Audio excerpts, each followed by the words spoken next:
Bienvenue, bonjour à tous, merci d'être câblé Eden Télévision, c'est bien Matin d'Eden que vous suivez chez vous et autour de vous. Alors, dans le débat Affaires croisées, je vous en parlais à l'entame de ce numéro de Matin d'Eden.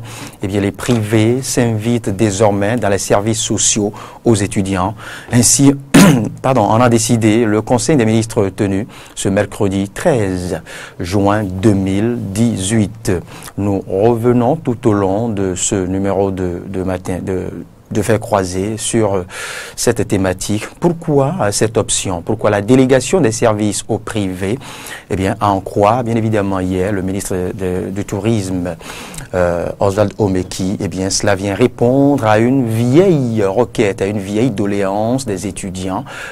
L'État vient ainsi répondre à leur doléance d'ouvrir ce capital au privé. Alors, les étudiants l'entendent-ils de cette oreille? Pour répondre à cette interrogation, eh bien, le président de la Fédération nationale des étudiants du Bénin, FNEB, Alimi Gounou, est présent à nos côtés. Bonjour, Alimi Gounou. Bonjour, monsieur le journaliste. Et merci de votre disponibilité. Tout le pays sera toujours... En face de vous, pour croiser les fers, c'est Innocent Aloukoutoui. Il est journaliste, communicateur. Bonjour, Innocent. Bonjour, monsieur le journaliste. Et merci de votre disponibilité. Nous entrons dans le vif du sujet. Avec vous, Alimi Gounou, vous avez suivi cette décision du Conseil des ministres tenue ce mercredi 13 juin, rendue bien évidemment, livrée par le ministre Oswald Omeki du Tourisme et des Sports. Le gouvernement vient ainsi répondre à une vieille requête des étudiants qui était restée en instance, et cela devrait être bien accueilli dans la famille estudiantine, puisque vous représentez, je dis, qu'est-ce qui vous fait marrer à l'entame? Est-ce ma question ou est-ce ma formulation ou Non, pas du tout. Merci beaucoup pour l'opportunité que vous nous offrez. J'avoue, Eden TV, je peux me permettre de dire tout simplement que c'est la chaîne des étudiants et tout, et aujourd'hui, comme par hasard, quand elle vient, jour au cours duquel on a inauguré le bâtiment Hassan II. Ah oui. Et c'est ce jour-là vous décidez de nous inviter pour parler de la question quand même des prestations du centre des œuvres universitaires. Je vous en remercie. Et c'est là que vous allez comprendre que nos autorités ont toujours conjugué la jeunesse et principalement celle studieuse au second rang. Ce n'est plus un secret, c'est vrai, nous avons fait des dénonciations, mais nous n'avons jamais dit qu'il faut privatiser ou faire des délégations de services aux prestataires privés pour quand même gérer les différents secteurs dans le domaine du social.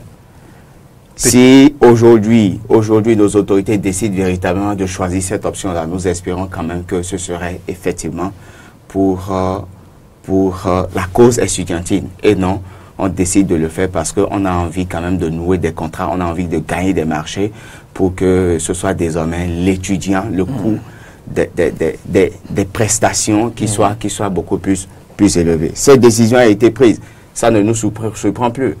Il y a de cela quelques semaines, nous avons suivi Madame Odile Atanasso, ministre de l'Enseignement supérieur, qui, au cours d'une activité où elle annonçait quand même les différentes réformes, elle a dit ceci, que le gouvernement a envie de gérer les universités comme des entreprises. Et donc, quand on apprend aujourd'hui que non, il y a des délégations désormais de services et tout, on se dit tout simplement que c'est les dits qui ont pris corps, les dits de la ministre qui ont véritablement pris corps. Et je voudrais me permettre de dire tout simplement, la discussion avec la jeunesse, en réalité, vous nourrit. Les solutions auxquelles les uns et les autres n'ont pas pensé peuvent venir de cette jeunesse-là. Voyez-vous, quand on veut prendre des décisions et qu'on ne travaille pas à associer les différents acteurs, ça pose un problème. Il y a une certaine élite qui se dit tellement très intelligente qu'elle pense qu'elle peut décider à la place des différentes, des différents acteurs qu'elle a à charge de gérer. Et quand c'est comme ça, c'est qu'on ne travaille pas à anticiper en amont sur les difficultés, sinon sur les éventuelles crises qu'on pourrait connaître. Nous voudrions espérer que véritablement, et ce soit au profit effectivement de la couche estudiantine. Et ce le sera, puisque ce n'est que le début. Oui. On attend de voir. Innocent Loukoutoui, oui, c'est désormais possible. Le capital sera ouvert au privé, à l'université d'Abomey-Calavi. Les services sociaux aux étudiants seront désormais ouverts au privé. Merci, monsieur le journaliste. Je crois que il fallait que ça arrive. Quand on parle de confier, je crois, la gestion des services sociaux au privé ou une partie au privé, à mon avis, à mon entendement, c'est louable. Il faut remercier d'ailleurs le gouvernement parce que quand il n'y a pas compétition, il n'y a pas résultat. Vous voyez, moi, l'université d'Abomey-Calavi, c'est le monde où tout le monde est passé. Et c'est écœurant quand vous voyez la situation des étudiants depuis des lustres. Aujourd'hui, on dit on a environ 7 bus de 50 places. Vous imaginez quand c'est l'heure de prendre ces bus-là, tout ce qui se passe dans nos arrêts bus, vous imaginez tout ce que les étudiants font comme, je ne sais pas, bruit. Même dans l'ordre, ils ne peuvent pas parce que la place ne suffit pas. Mais tout le monde veut rentrer à bord du bus parce que c'est plus économique, c'est pour les étudiants et ça facilite les déplacements. Mais dans le cas où il faut voir la chose avec le gouvernement, on n'arrive pas à répondre aux besoins des étudiants. Alors il faut chercher un partenaire qui puisse quand même être en mesure de répondre aux dérives, hein, si je me permets le terme, du COUS, à ne pas répondre efficacement à ces besoins-là que les étudiants, chaque jour et quotidiennement, évoquent. Donc je crois que la mesure est bienvenue, elle est louable, et je prie et j'invite le gouvernement à continuer dans cette lancée-là. Oui, à l'Imigounou, les privés y seront, mais à quel prix? Merci beaucoup. Vous posez une très belle question, et j'avais envie de lui poser la question de savoir, en invitant les privés en réalité, qu'on ne nous dise pas que le prix du ticket bus va augmenter. Il a salué la décision. Je lui concède ça. Il dit qu'il existe 7 bus. 7 bus de 50 places pour les milliers d'étudiants que nous faisons. Voyez-vous? Mais il évoque là la démission du gouvernement en ce qui concerne ce secteur-là. C'est l'expression même de la démission du gouvernement en ce qui concerne... Et je vous explique. Et c'est ce même gouvernement qui vient maintenant répondre. Ah non, en réalité, ça veut dire qu'il fait cette option de délégation. En fait, on a fait exprès en réalité de faire les choses comme ça et de miroiter, de montrer quand même à toute la communauté qu'il y a quelque chose qui ne va pas. Et donc la solution sera d'inviter les privés. Pour quelle fin? Qu'on nous rassure.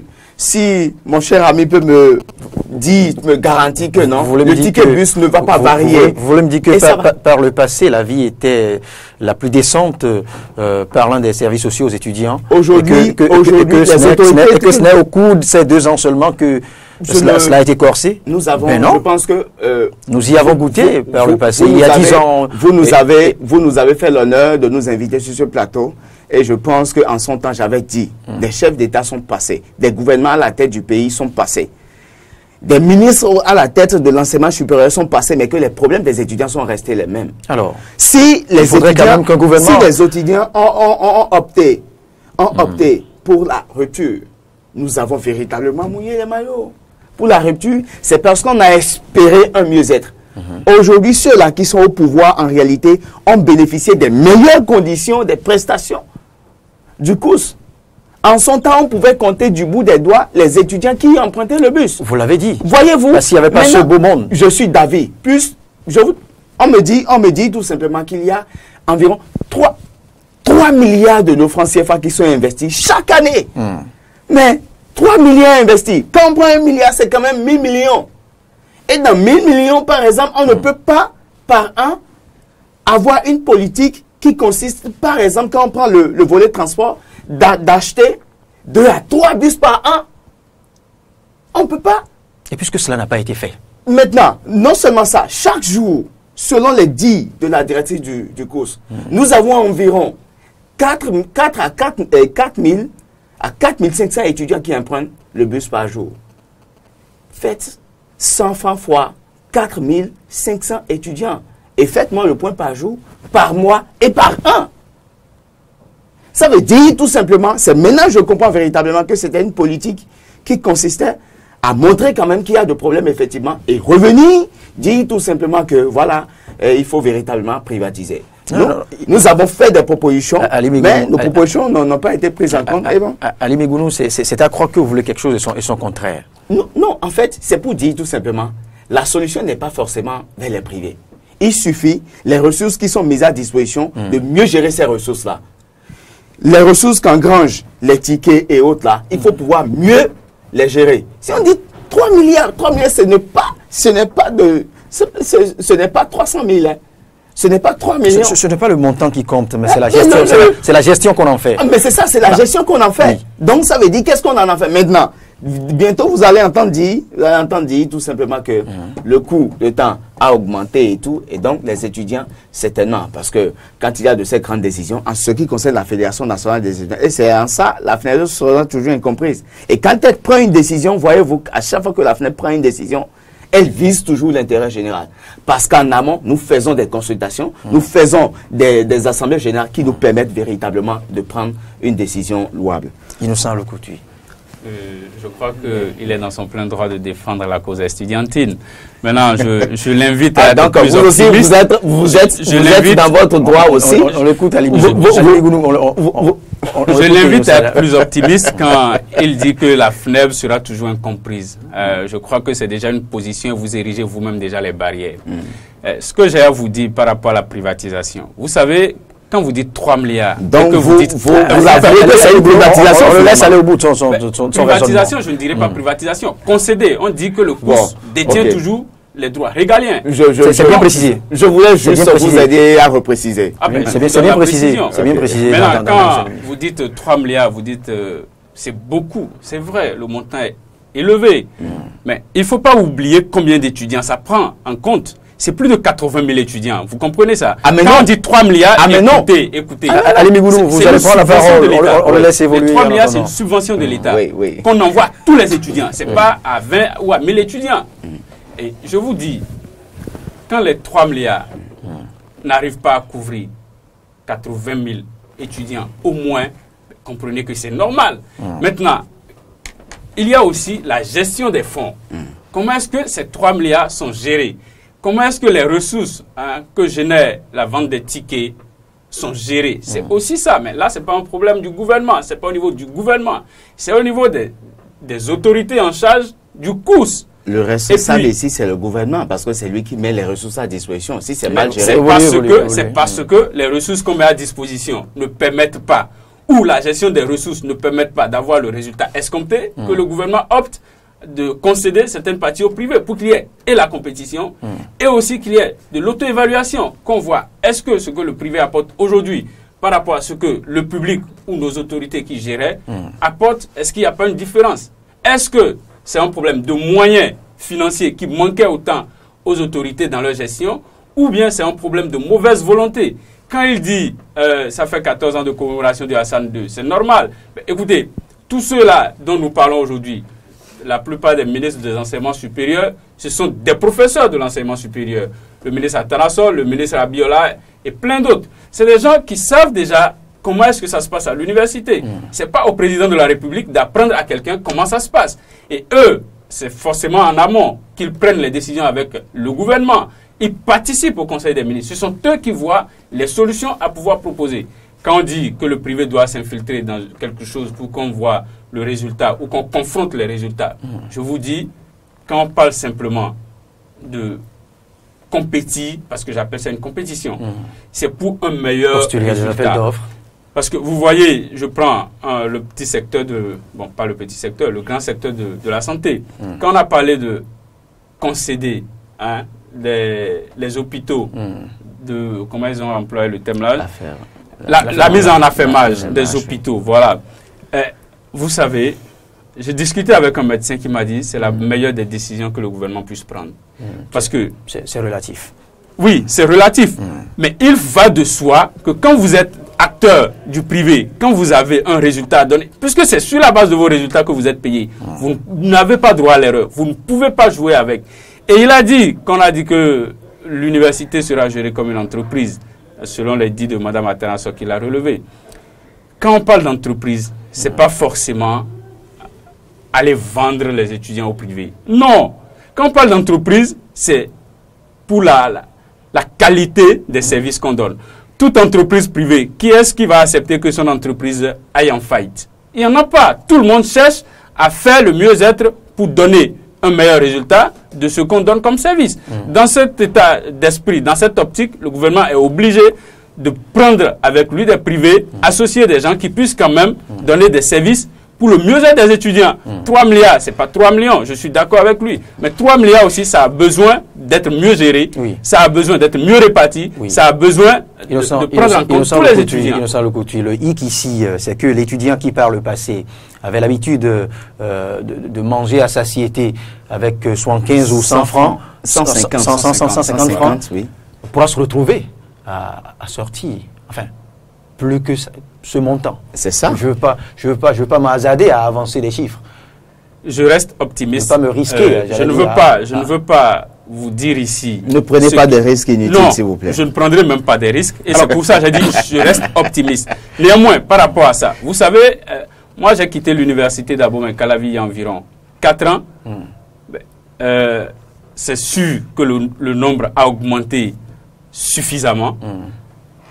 Au resto, je payais aussi 150 pour manger. Alors, pourquoi est-ce qu'après 4 ans, les 150 francs n'ont pas augmenté? Il ne faut pas croire que parce qu'on dit on veut offrir un mieux-être, qu'il y a déjà forcément une augmentation de prix. Et puis, augmentation de prix... Il n'y a que le concept de privé évoque aussi d'autres concepts similaires. Le mercantilisme, le capitalisme extrême. Le privé, entre griffes, veut toujours gagner, veut rentabiliser. Quand c'est le privé, vous ne me direz pas le contraire, c'est toujours pas le cas quand c'est le service social public. Et là, qui dit privé fait forcément appel à un promoteur extérieur. Et il voudra rentabiliser. Il voudra entrer il voudra faire des entrées. Je vous aurais compris. Pas le contraire. Vous savez, quand on parle de privé, on parle de rentabiliser. C'est normal. Quand je vous fais une prestation, il faut quand même que j'ai le retour de ma prestation. Vous êtes ici en tant que journaliste. Vous êtes... je ne sais pas, un agent de Eden TV, c'est un privé qui l'a. Écoutez, ce n'est pas parce que vous faites une prestation pour un privé que lui en retour ne gagne rien, vous gagnez plus. Non, vous lui faites des services, vous avez aussi en retour quelque chose. Ça, c'est le minimum qu'on puisse dire. Maintenant, on ne verra pas cet aspect pour dire, continuons dans ce sens, laissons les privés, continuons avec le public, continuons de faire souffrir les étudiants qui sortent en masse chaque année de nos écoles. C'est dangereux quand on voit que c'est forcément parce que quelqu'un veut devenir riche, parce que quelqu'un veut gagner un partenariat, parce que si on va penser comme ça, on ne va jamais évoluer. Même le Rwanda, que nous prenons comme exemple tout le temps, n'a pas fait de ces concessions. Qui irrite plus d'un. C'est normal, parce que le Rwanda aussi a pris par là. Nous avions fait le chemin, le Rwanda a fait le chemin que nous faisons aujourd'hui. Nous sommes en train de faire un chemin, c'est les résultats qui comptent. Le coût, le gouvernement a certainement pris ses mesures, le gouvernement a certainement fait ses analyses et a trouvé que c'est le mieux qu'il puisse. Alors, on fait le chemin avec. Alimi Gounou, est-ce qu'au nom je dirais, au nom du privé, au nom de cette aversion au privé, j'allais dire, on va s'opposer au développement, on va s'opposer à l'essor économique, on va s'opposer à évoluer? Non, je pense que les étudiants ont toujours rêvé d'un mieux-être. Nous ne sommes pas contre les réformes. Mais en réalité, nous voulons... Il faut le minimum de sacrifice. Vous parlez de mieux-être. Oui, nous avons toujours voulu un mieux-être. Oui. C'est pour vous dire tout simplement, nous ne sommes pas contre les réformes. Mais il faut véritablement des réformes qui prennent en compte aussi nos aspirations. Parce que, il a dit que Mme Odile Atanassor est universitaire. Oui, mais elle ne maîtrise pas. Elle ne maîtrise pas les réalités du terrain. Non, vous ne pourrez le dire. Elle ne peut pas tout maîtriser. C'est maintenant vous vous êtes rattrapé. Vous maîtrisez tout. Elle peut ne pas tout rattraper. Je vous ne peut dis, pas tout maîtriser. Au moins, il y a certaines informations. Dit qu'elle ne maîtrise pas? Non.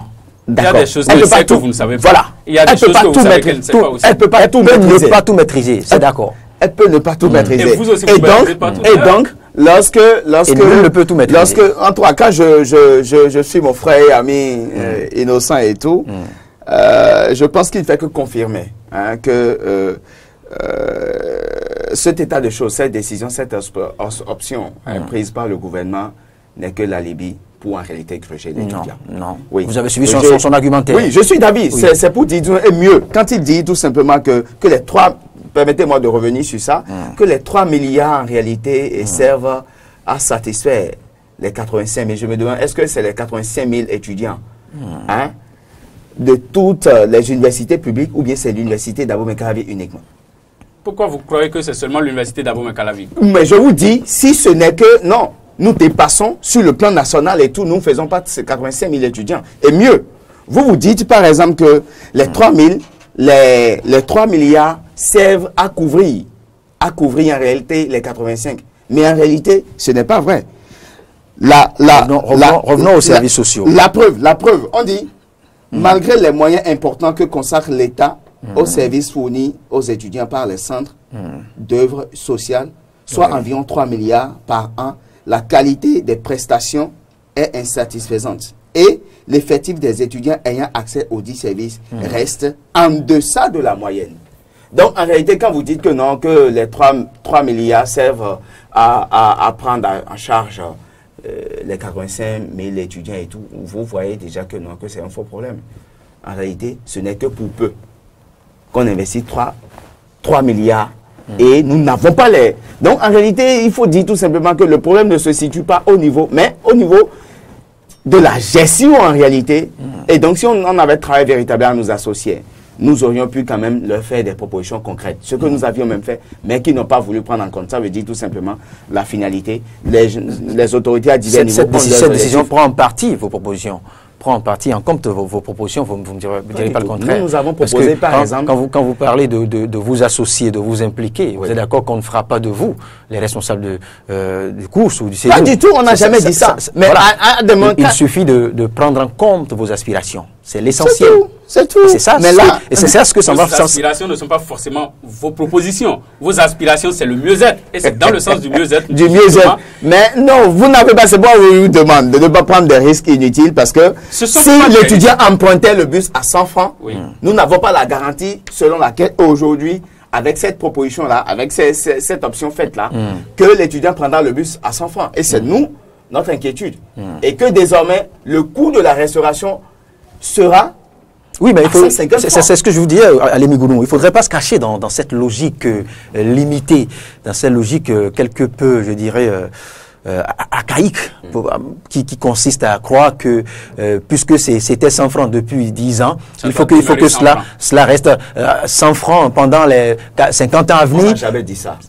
Pour qu'on puisse en arriver à changer le coût, il faut véritablement qu'on soit associé, qu'on sache en réalité quelle est la qualité. Aujourd'hui, on nous vend un secteur privé, mais en réalité, quelle sera la qualité de la prestation aussi? Et le secteur privé dont il est question aussi ici, le privé dont il est question, c'est qui le privé? Qui appelez-vous privé? C'est vous, c'est tout le monde, c'est quelque instance que ce soit, quelque entreprise qui a en fait cette capacité, les compétences pour satisfaire dans quel secteur, dans quel département que ce soit, à savoir la restauration, les transports, l'hébergement. Si vous allez Ligounou, c'est des personnes morales. Il s'agit des personnes morales et non des personnes physiques. Si votre structure, vous allez Ligounou, et remplit les conditions qu'il faut pour assurer la restauration à l'université d'Abomey-Calavi, à l'université de Parakou, et que vous remplissez les conditions, vous gagnez le marché et que vous réussissez, vous présentez, vous arrivez à convaincre de par vos prestations, de par vos services.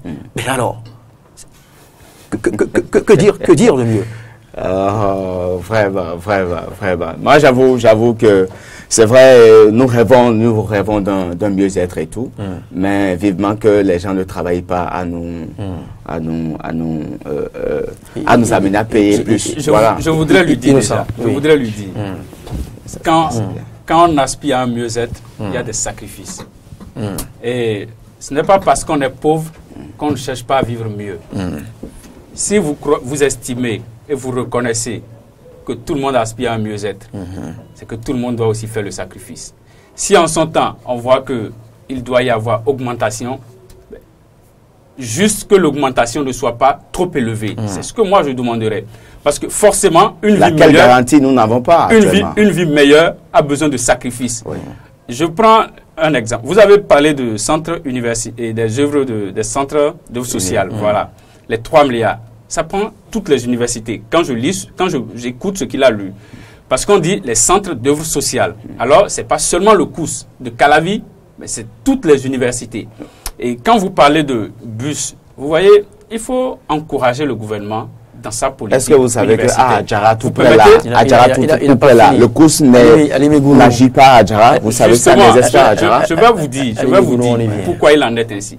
Quand le gouvernement a pris la décision de revoir la carte universitaire, les gens ont crié. Mais si vous n'avez pas les moyens conséquents, pourquoi est-ce que vous cherchez à éparpiller les universités sur le plan national? Ça ne peut pas se faire. Il faut concentrer les efforts là où on peut pour donner plus de résultats. Et c'est à ça que le gouvernement est. Quand vous n'avez pas les moyens de fonder 10 foyers, il ne faut pas en fonder. Ah oui. Vous avez les moyens de faire ce que vous engagez et c'est ça la responsabilité. L'État a vu, le gouvernement actuel à son arrivée a vu que la carte universitaire telle qu'elle est présentée, on a déjà un problème de personnel, de ressources humaines, un problème d'infrastructure. Alors, tout ça là, quand on fait les analyses, on trouve que c'est normal qu'on resserre déjà la carte universitaire. À partir de là, on trouve aujourd'hui que pour aller vers le mieux-être des étudiants, l'argent que le gouvernement investit, il a dit tout à l'heure, il a reconnu d'ailleurs, l'une des faiblesses que le COUS ne couvre pas le centre universitaire d'Adjara. C'est peut-être pareil pour le centre universitaire de Dassa. Et je vous dirais, il faut apprendre à reconnaître quand c'est bon. Il faut apprendre aussi à féliciter et à encourager. Quand vous dites l'université d'Adjara n'est pas prise en compte, et quand le gouvernement dit il faut alors peut-être fermer le centre universitaire de Adjara pour concentrer les efforts sur l'université d'agriculture peut-être de Kétou, l'université d'Abomey-Calavi, les deux là, ici, ça suffit. De l'autre côté, on voit au centre et puis au nord. Il faut apprendre à féliciter ça. Parce que là où il n'y a pas mieux-être des étudiants, il n'y aura pas les résultats escomptés. Et aujourd'hui, vous permettez, quand on dit que la qualité de l'éducation nationale baisse, il y a tout ça qui est problème. Vous voyez, au niveau de l'enseignement maternel et primaire, on parle d'évaluation des capacités de nos instituteurs. Ah oui. C'est des efforts que le gouvernement fait inlassablement pour quand même prendre ses responsabilités vous jouez si par bien rapport votre à la rôle, qualité. Et je vous dirais, non, je suis dans mon rôle de communicateur, je suis dans mon rôle peut-être aussi d'acteur politique. J'analyse les choses comme vous, seulement qu'on ne voit pas. De la même manière, les résultats, le privé, quand vous avez dit tout à l'heure, lui, M. Alimi Gounou, si c'est lui qui a la prestation en tant que privé, qui gagne le marché, il donne un service impeccable. Est-ce qu'il va chercher à aller dans la perte? Est-ce qu'il va chercher à ne pas économiser, à ne pas rentabiliser les services qu'il offre? Ce n'est pas possible. Là où il y a la qualité, il y a forcément un coût. Et le coût, la prière, le vœu, c'est que le coût ne soit pas trop élevé, même s'il doit y avoir augmentation. Parce qu'on ne va pas quand même attendre pendant 10 ans que le restaurant soit à 100 francs. J'abondis rapidement sur le coût de l'éducation nationale à l'université, ce que nous payons en temps. Vous savez, nulle part, les choses ne peuvent éternellement être gratuites. Quand vous avancez dans l'université, au collège, vous payez environ 15 000 jusqu'à 19 000 au collège, en terminale, dans les collèges publics. Mais pourquoi arriver à l'université, on croit que ça doit être gratuit? Ça, c'est une question que moi, je me suis posée pendant longtemps. C'est une autre problématique qu'on aura Quand on vous dit qu'on veut un mieux-être, il faut forcément que vous compreniez qu'il y a un coût pour le mieux-être. Et si les étudiants même aspirent au mieux-être, si nous aspirons à un mieux-être, il faut forcément qu'on accepte, qu'on fasse les réformes, mais qu'on accepte aussi de mettre du nôtre pour avoir les résultats que nous-mêmes, nous cherchons. Parce que quoi qu'on dise, les gouvernants, ce ne sont pas eux qui sont dans les situations, c'est nous. Et quand vous dites qu'il faut vous associer, c'est déjà prendre en compte vos aspirations, qui est le mieux-être des étudiants. On ne peut pas associer tout le temps, parce que vous croyez vous êtes à l'université. Vous croyez? Oui, parce que vous ne pouvez pas décider du sort de ceux qui viennent après vous pendant 5 ans, en arrière. Mais non. Le problème, c'est que quand on prend les décisions aujourd'hui, ça peut ne pas vous faire du bien, vous, tout de suite, mais quand vous regardez à la longue, c'est forcément pour le mieux-être de tous ceux qui viennent à l'université. Vous parlez là de la portée, des perspectives tout à fait. de ces décisions. De ces réformes-là. Alors, revenons toujours pour conclure ce débat. Alimi Gounou, vous évoquez le privé. Il faut reconnaître que le caractère, ou je dirais le profil, l'ancien profil du chef de l'État, suscite quelque peu une sorte de léger doute et qui nous font oublier au fait les efforts et la bonne volonté d'améliorer, de rentabiliser, d'optimiser les ressources au service des ressources de l'État et d'améliorer la qualité de vie de ses citoyens. Tout le monde a en tête l'opérateur économique qu'il était hier. Or, il a dit qu'il a cessé de l'être et qu'il a délégué tout ce qu'il a à ses proches et à ses enfants. Il y a que nous gardons présent en nous, dans nos esprits. Il veille à ce que... il y a que nous gardons... qu'il y ait meilleure prestation là aussi. Vous avez oublié de souligner ça aussi. Tant mieux, tant mieux. Il y a que ce vieux profil, cet ancien profil, reste présent dans nos esprits. Et on pense au fait que voilà, et l'opérateur économique d'hier renaît en le chef de l'État. Et c'est ce qui sème les supputations, c'est ce qui nourrit les supputations, les commentaires, et les doutes et les résistances que je lis à travers vos propos. Oui, oui. Voyez-vous, c'est normal. Le président de la République a promis faire des réformes. C'est ce à quoi il s'attelle. C'est ce à quoi il s'attelle et il faut le reconnaître. Nous lui concédons ça, mais nous voudrions que ces réformes-là aillent dans le sens véritablement de profiter la grande masse. Voyez-vous... c'est ce qu'il y en a. D'ailleurs... Pas forcément. C'est ce qu'il y en a. Pas forcément. Parce que vous pas forcément. Le constat ici est qu'on n'attend même pas que l'applicabilité des décisions et autres avant de commencer, Qui vous a dit ça? Mais si. Quand le chef de l'État est venu, qu'est-ce qu'il a fait tout de suite? L'action forte, la première action forte qu'il a eu, le premier décret, le tout premier décret qu'il a eu pour pouvoir faire ce truc là, c'est de suspendre d'activité les organisations estudiantines, comme si cela ne se faisait pas. Nous sommes dans un état où, véritablement, l'État ne travaille pas et a garanti, aucun État au monde ne peut garantir un job à tous ses citoyens. Ça je l'avoue. Mais voilà, dans nos universités, nous disposons quand même de ces institutions-là qui travaillent à permettre aux étudiants de pouvoir mener des activités para-académiques. Je cite par exemple Radio Univers. Oui. Je cite par exemple le Héros. Je cite l'ensemble... C'est pas fermé. C'est pas fermé. Mais voyez-vous, le minimum de subventions qu'on leur a accordé, vous savez qu'on a suspendu cela. Or, on sait que c'est des instruments véritablement qui travaillent à forger l'étudiant. À forger. Je connais des étudiants qui sont juristes de formation, économistes de formation. C'est une belle parenthèse. Mais n'existent pas en tant que tel aujourd'hui. On décide en réalité de les asphyxier. Bonjour les dégâts. Ah, mais c'est ça. Asphyxier au quel prix? Financièrement. Et pour quelle raison? Revenons à notre sujet. Revenons à notre sujet. Ali Migounou, doit-on continuer cette résistance béate, je dirais plus ou moins irréfléchie, qui consiste à refuser le progrès? Non, nous ne refusons pas le progrès. C'est vrai, j'avoue. Même pas plus tard qu'hier, j'étais avec certains responsables de l'université, sinon des centres universitaires, d'Adjara, de Port-Nouveau, l'INJEPS et autres là. Et on a fini une séance, on était au niveau du carrefour Jardin U, lorsque les bus passaient. Et j'avoue, j'ai vu l'effectivité, je l'ai dit, d'apprécier. Voilà un peu, sans savoir qu'en réalité, au cours du Conseil des ministres, que des décisions se prendraient. Qu'on y pensait déjà. Vous y pensez à quoi? Depuis 2 ans, plus de 2 ans. Vous n'y avez pas pensé. Mieux vaut tard que jamais. C'est nous qui avons toujours dénoncé. Mieux vaut tard que jamais. Si depuis plusieurs décennies, cela n'a pas été fait, que ça a fini par être fait, je vous en prie. Mieux vous reconnaître. Avec le régime précédent, je ne voudrais pas faire de comparaison. Le président Boni Yahi n'a pas hésité à acquérir 20 bus. Et pourtant, les problèmes sont En combien d'années? Qu'est-ce que vous me dites comme ça? Non, en combien d'années? Répondez à la question. Je vous pose, puisque vous dites... En 10 ans de gestion... La question, c'est moi, je les pose. Vous trouvez que il n'y a pas que... Non, vous voulez... Assez d'efforts ont été fournis, hein. Et donc, si bien que nous pensons même que... Parce que alors, ça n'a jamais amélioré les conditions? Pour nous, le gouvernement, l'État, c'est une continuité. Voyez-vous, entre-temps, l'ancien chef de l'État a même promis encore d'autres bus. Mais pourquoi est-ce que quand le président Talon vient, pourquoi il n'assume pas?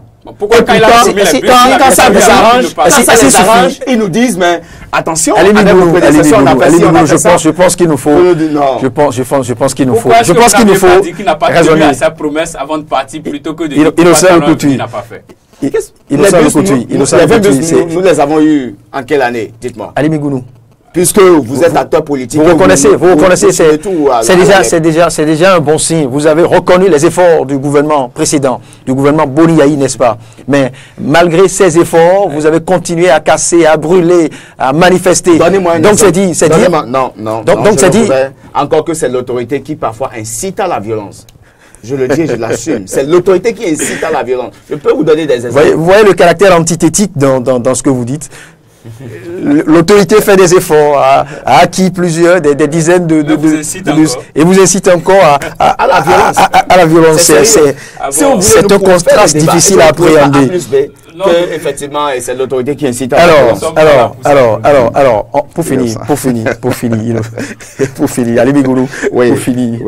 Alors, à partir de ce jour, puisque la décision est tombée, dès la rentrée prochaine, la délégation des services sociaux sera effective. Qu'allez-vous dire à vos bases, enfin à vos pères étudiants, à vos amis étudiants que vous guidez, que vous coachez? Vous représentez. Logiquement, voyez-vous, heureusement que vous avez l'ingénieuse idée de reconnaître qu'il y a quand même des organisations étudiantines. La logique voudrait, lorsque vous preniez une telle décision, que vous invitez tous les responsables des étudiants, qui soient dans le nord, du sud et autres, là, et vous faites une séance de travail. C'est ça qui nous permettra véritablement d'aller sensibiliser. Voyez, tenez-vous tranquille. Hein. Les autorités actuelles ne vont rien faire dans ce sens-là. Elles vont espérer. Et puisque vous le savez, pourquoi non, en réalité, nous ne maîtrisons pas. Si je dois aller voir mes camarades étudiants, par exemple, parler avec eux. Mais je ne maîtrise pas en réalité du fond de la chose. Comment est-ce que les choses vont se passer en réalité? Je n'en sais rien. Comment est-ce que vous voulez que je puisse aller communiquer sur un sujet que je ne maîtrise pas? Ça me pose un problème. Aujourd'hui, qu'on le veuille ou pas, grâce aux réseaux sociaux, les étudiants savent désormais on est en train de tendre vers une privatisation qui ne dit pas son nom. Pourquoi optez-vous pour ce concept de privatisation? Non, en fait, c'est pourquoi j'ai dû, c'est pas, camoufler un peu pour dire qu'il ne dit pas son nom. Qui ne dit pas son nom, on tend vers.